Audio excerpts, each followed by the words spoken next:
start. Good afternoon, everyone. Can we have 30 minutes of your time, please?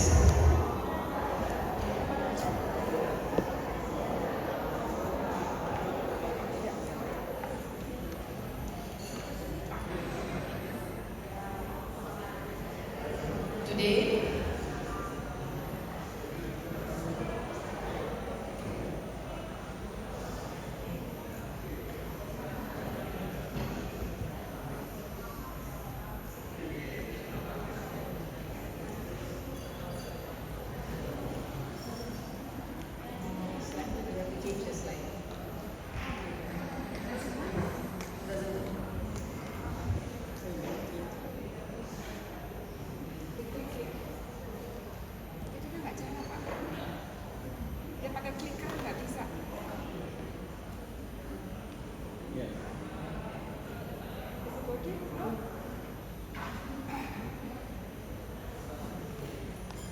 good evening, everyone. I'm Dr. Sunita from Malaysia.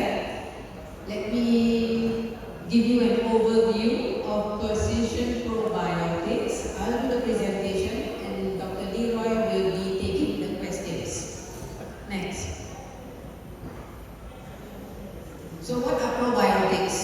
We were told that probiotics are live microorganisms which may be beneficial to our health. I'm here to tell you that probiotics are not beneficial, it is vital to our health. Next.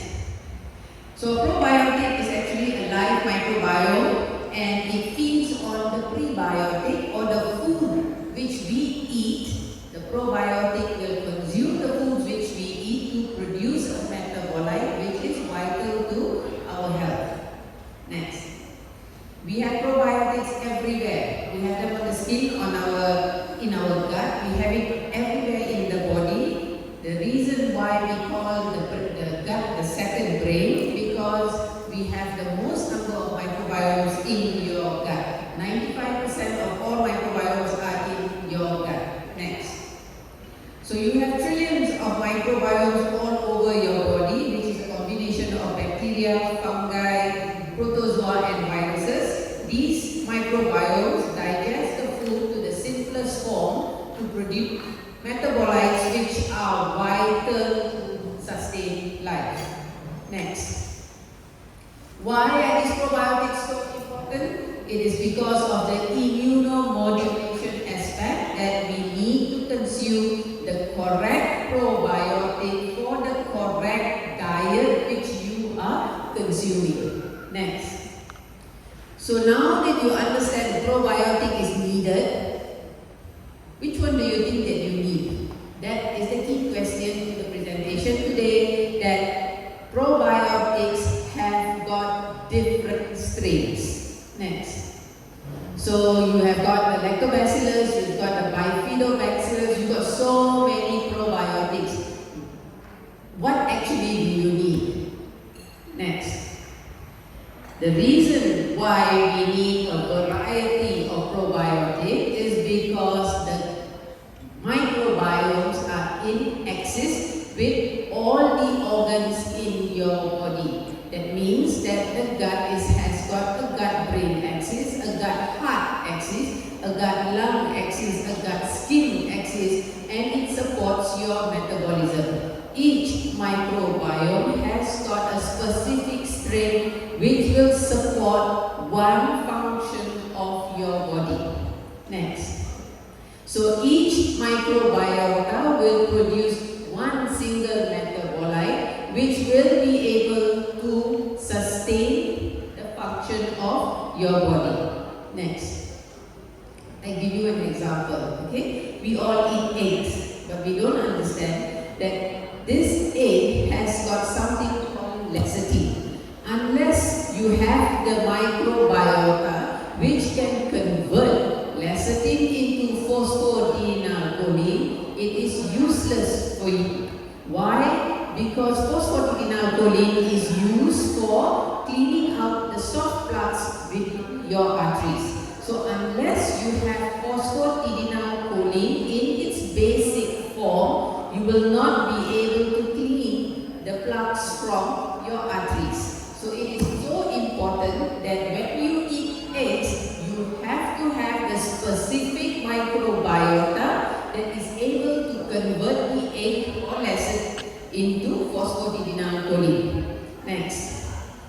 So these are the probiotics which we have in nature, which we have been able to identify. Next.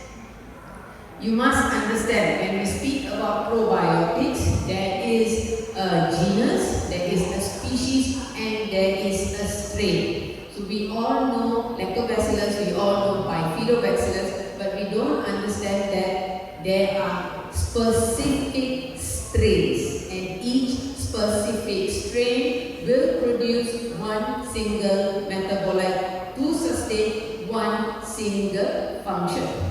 Next. So each specific probiotic will be able to reinforce each function. I give you a very good example. We had COVID. Some of us got COVID, some of us didn't get COVID. Dr. Patana was very good that he didn't get COVID. But how is it that some of us never got COVID?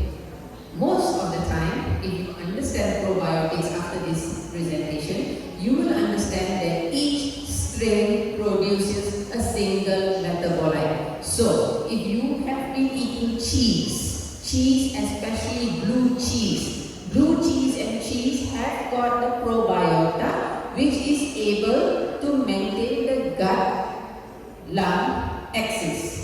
And those who had the microbiota with the supplements or whatever else that we've been taking, that microbiota was the one that was able to support your gut-lung axis, hence you did not get COVID.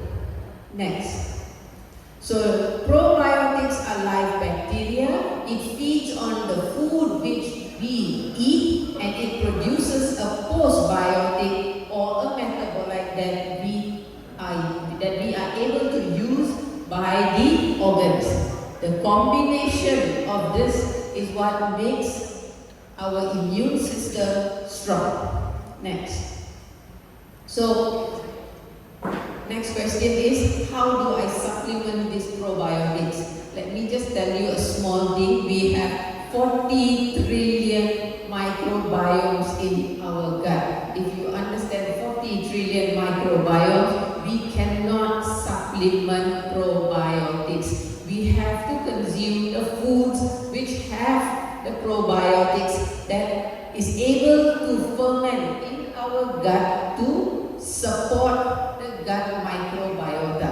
We can supplement, which we do, but it is only for acute cases, and once you overcome that disease, to maintain the microbiome in your gut, you need to eat the correct foods. Next. So why is it that we have this problem?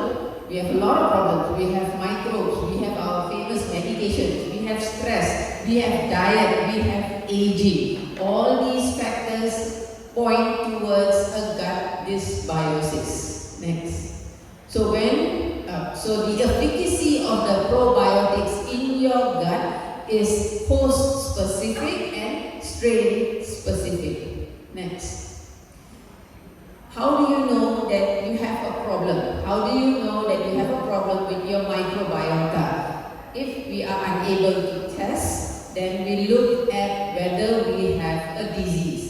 Any disease or symptoms in your body that you have to correct your microbiome first. So once you are able to correct this microbiome, you will not have a disease. So correction of your symptoms or any disease or any imbalance lies first in the gut. Next.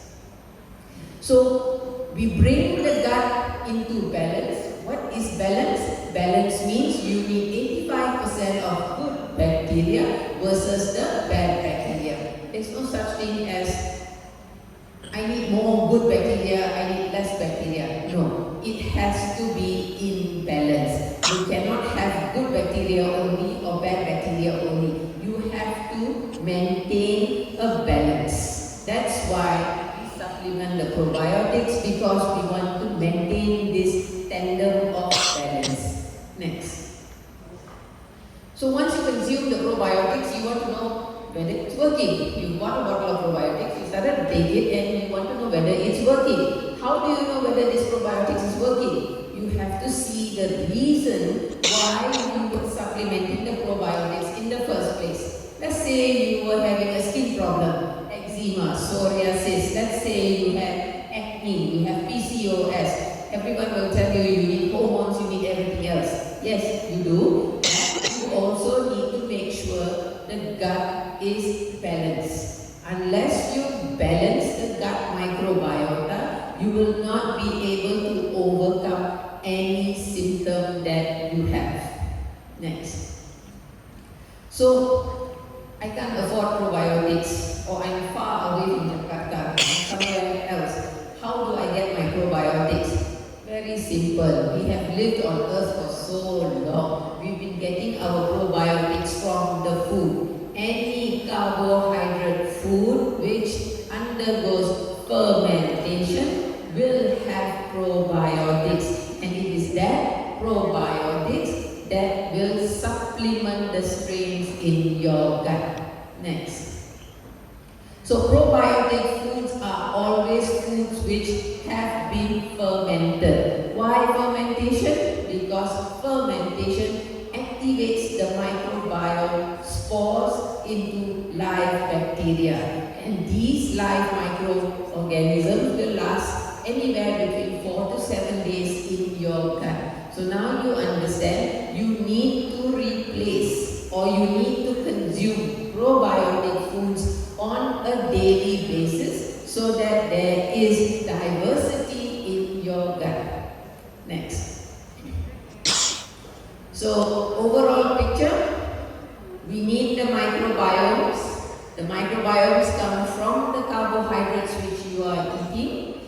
It can be anything, any carbohydrates that is fermented. And why we need to have these fermented carbohydrates is because we need to maintain the gut axis.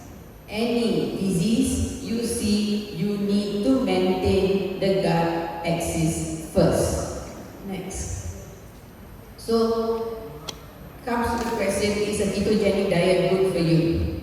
Short term, if you want to lose the weight, if you want to overcome the disease, you want to correct the visceral fat, agreeable. But long term, you need at least 10% of your diet in carbohydrate form, because it's only with this carbohydrate that your probiotics will be able to be replaced in your gut. Next.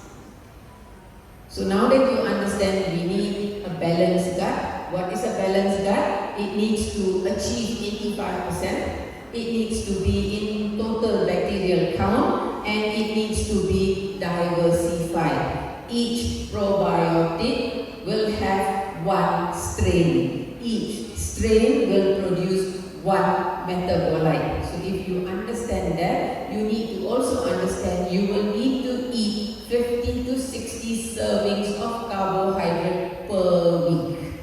Next. So these microbes are the ones that will digest the food that you are eating into the simplest forms to produce the metabolite which is vital to health. Next. Thank you.